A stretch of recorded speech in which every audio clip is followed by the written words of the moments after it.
My wife Rachel, 35, and I, 35 male, have been married for many years now, and we have a daughter, Leah, teen female.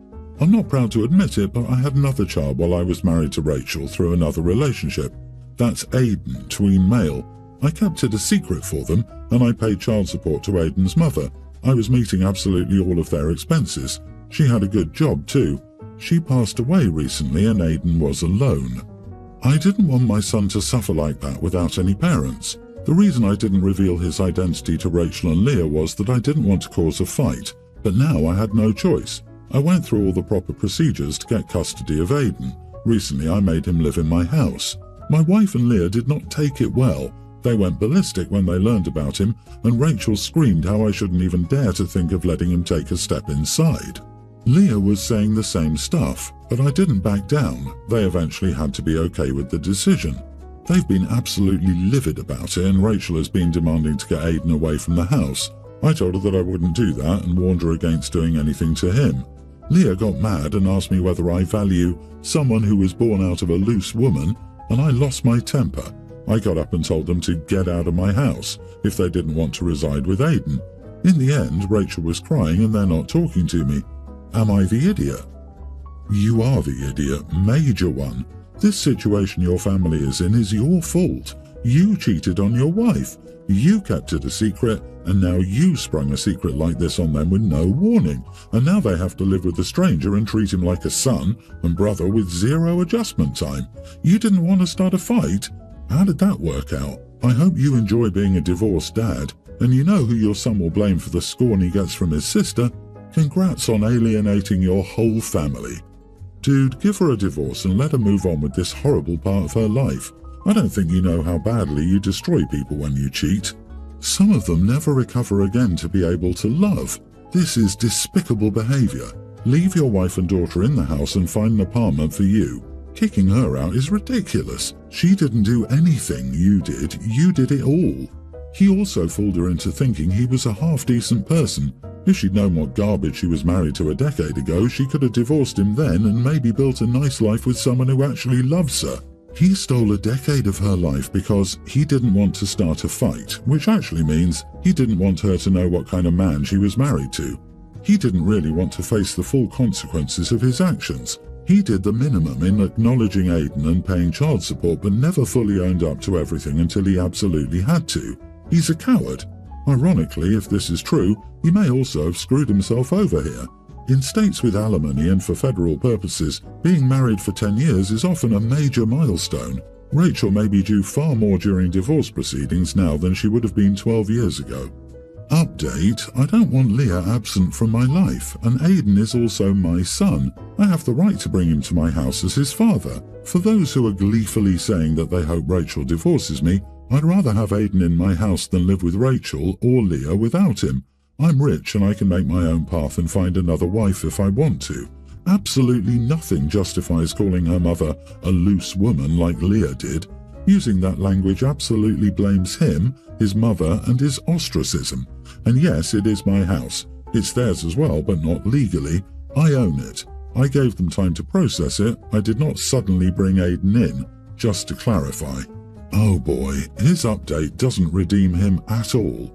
I can find another wife if I want to. It's my house.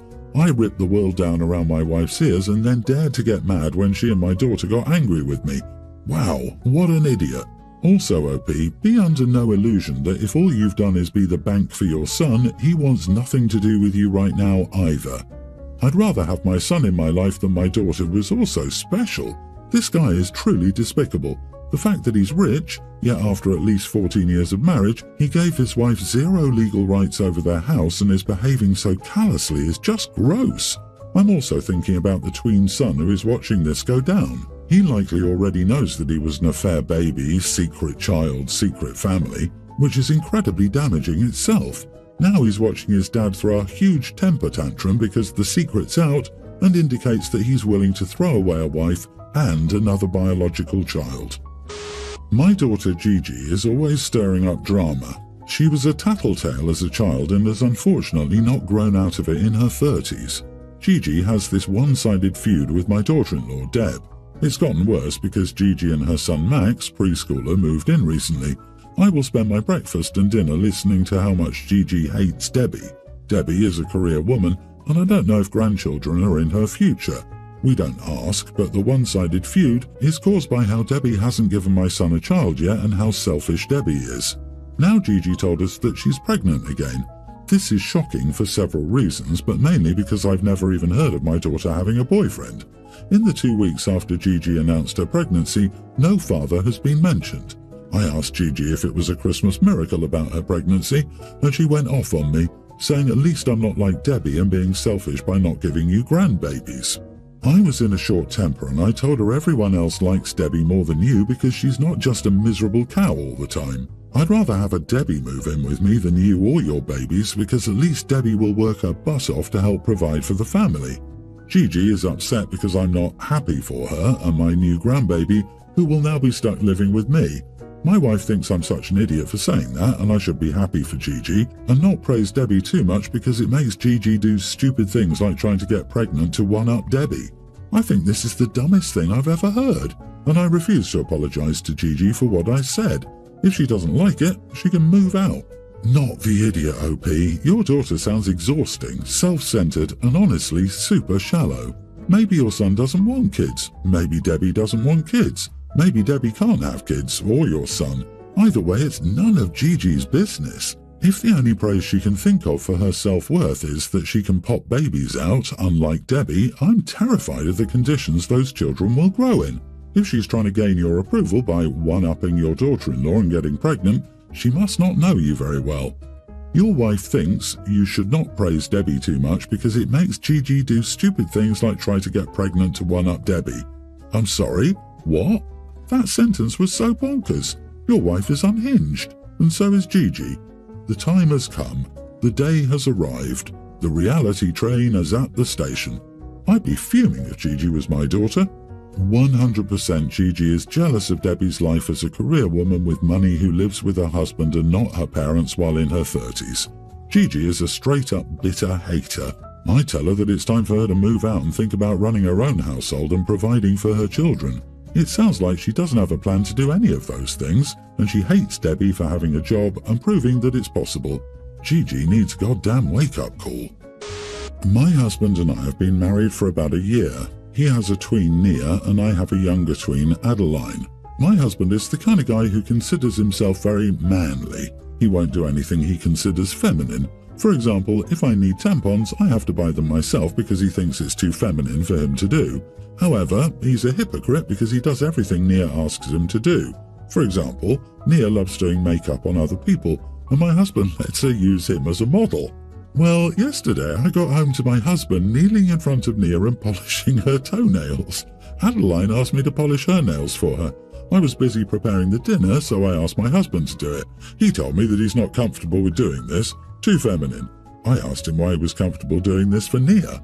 He told me to ask Adeline's dad to do it, and I told him that Adeline's dad isn't here right now, is he? Just do it. He refused again. I told him he's a jerk and a hypocrite and is showing favoritism. He called me an idiot. Am I? Why did you marry a man who's afraid of buying tampons for you? You are the idiot for marrying a jerk. Great role model for your daughter. You knew how he was, decided to marry him, and subject your daughter to him anyway. You can't be surprised when he behaves the way he's always conducted. OMGesus, my husband used to keep tampons in the passenger drawer of his truck, just for me and my daughter, for emergency reasons. This is the right kind of masculine man. Drives a masculine car but has female things, just in case. I wonder why OP's hubby was a single dad in the first place. I'm going to guess his double standards and views. You married a misogynist and now you're surprised that he's behaving like a misogynist. Are you okay? Have you had a stroke or something? Did you get married after a week? How could you not have seen this? Your husband sounds like two shoelaces and chewed up gum are holding together his masculinity. He's also showing clear favoritism to his daughter and neglects to show any of the same care to you or your daughter. How could you allow him to treat you and your daughter like that? Good job picking a stepdad who doesn't care about your daughter. My husband, 67, and I, 67 female, have 3 kids and 7 grandkids. Our youngest son, Merlin, 34, has 2 kids with his wife. They're twins, young teens, 1 boy, Towns, and 1 girl, Emmeline. We see all of our kids and grandkids often and love them very much. Towns is our sporty one. He plays baseball and loves it. He's also the sensitive grandchild. He's not afraid to cry if he's sad. Emmeline is our artist. She's always painting, drawing or knitting. As you may be able to tell, we love to support our grandkids' passions and interests in any way possible. Every year, Christmas breakfast is done at our house. My husband and I love having everyone come over. The grandkids all get gifts at their houses and then come over here. We eat and then they open gifts from us. We also get gifts for our kids and their spouses. On Sunday, we had our kids and grandkids over to help decorate for Christmas. After some decorating, we took a break to make dinner. When dinner was ready, Merlin and his wife were joking about how their kids might be on the naughty list after they got in trouble at school. We asked what happened. Towns got in trouble for selling snacks. Towns has a friend whom he met on vacation a few months ago, a boy from Panama. They both love baseball and will send each other gifts or souvenirs and snacks from each kid's country. Towns said that he sold some of the snacks this boy sent him with the boy's permission, which was against school rules. He got 2 days of detention and said what was worse was his coach telling him he's disappointed in him since he's usually a good kid. Then we asked Emmeline what she did and she didn't answer because she said she was being unfairly bullied for it. Towns then started to look like he was going to hold back tears. We asked him if he needed to talk to someone and he asked to talk to me.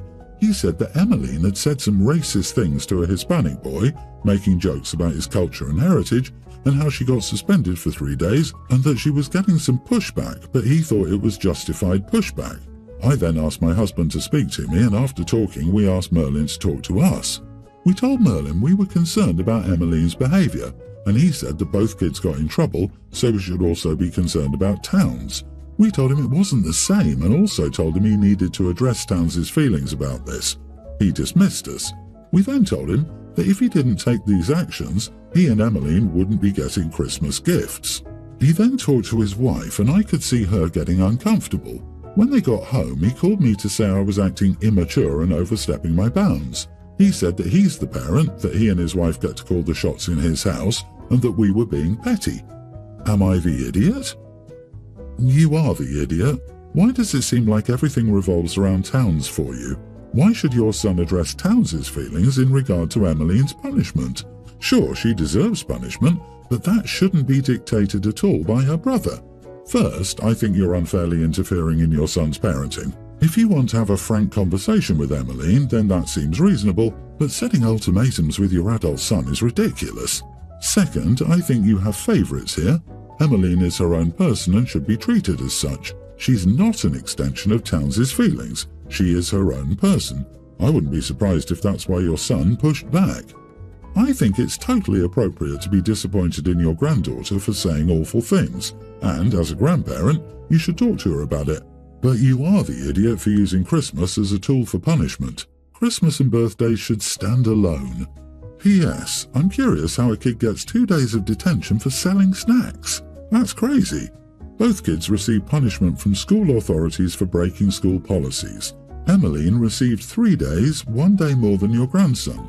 While it's positive your grandson talks to you about his concerns, the answer isn't for you to insert yourself, act like a superior court arbiter, and demand greater punishment, or you will withhold Christmas gifts. So manipulative. Shame on you. This is the first time I've had drama with my best friend, Trenton, both 27 males, since high school.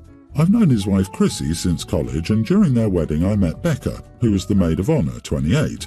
She's a really cool person. She has a young grammar school-aged daughter who she brings to Trenton and Chrissy's when I'm there, so I've gotten to know Becca well. Recently I broke up with my girlfriend and I was hanging out more at Trenton's because Chrissy was pregnant. Chrissy suggested that since I don't have anyone to do things with right now, I should get closer to Becca because she likes to try new places too. Becca is fun, easy on the eyes, and would provide great company. We made plans to check out a new brewery, and I was clear that it was as friends. We texted back and forth a few times during the week leading up. Saturday comes, and 2 hours before, she calls frantically saying her kid was having a meltdown because of her dad's parents and was sick, so she had to cancel. I told her it was all good. The following week we didn't talk as much, and Chrissy asked if I was going to give the friendship another go. I said maybe. On Monday, Becca called me to apologise and asked if I wanted to check out the brewery on Friday. I said absolutely. Literally 1 hour before, she called me almost in tears, saying the babysitter cancelled and asked if I'd be okay waiting for another hour. She was going to take her kid to her parents, who lived 30 minutes away, and then would meet me. I told her I wasn't going to wait around another hour because the whole point of this was to have friends to do things with. I'd been bailed on twice, so I was going to go. She offered to have me come to her place and she'd make us a drink on the back deck and we could hang out there for the night till her kid went to bed. I said that wasn't the kind of friendship I wanted, and it just felt like our schedules were not aligning. I wanted a friend with whom I could do things consistently. My time is valuable, and I made plans that fell through 2 weekends in a row. I said maybe there was too much baggage here. She apologized and said she wanted to make it up to me. I said there was no reason to do that, we could just be casual friends like before, but if she ever wanted to hang out late at night, when she had more time, then she had my number. That was the end of it. Well, starting on Monday, Chrissy has been angry with me. I stopped at their place last night and she had comments for me. I told her my side and she said I knew Becca had kids and that things would pop up. I said I knew they would, but I didn't and my time was wasted. While Becca was cute, her lifestyle is not something I'm into, so we could go back to the way things were. Chrissy kept going at me in a way I'd never seen before. Trenton and I gamed last night and he said she's still mad, but he thinks it might just be pregnancy hormones. Am I the idiot? On the surface, this seems like you might be in the clear. You don't feel your time is being respected and you share your expectations clearly. But it's a way to bury the real reason. You are the idiot. You sent her a text that said, I'm not going to put any effort in, but if you want intimacy, hit me up. And yes, that's gross. Yikes, dude. Yep, basically she's got too much baggage for OP to waste his valuable time on, but she's good enough for a late-night booty call, but just barely. I think Becca dodged a bullet. You are the idiot for how you talk to her. You don't have to want to be friends, more than friends, into her lifestyle, etc. You could at least be polite and keep it to yourself that her emergencies with her kid are a waste of time and an indication of baggage in your eyes. P.S. She didn't bail on you the second time. She was running late. You bailed.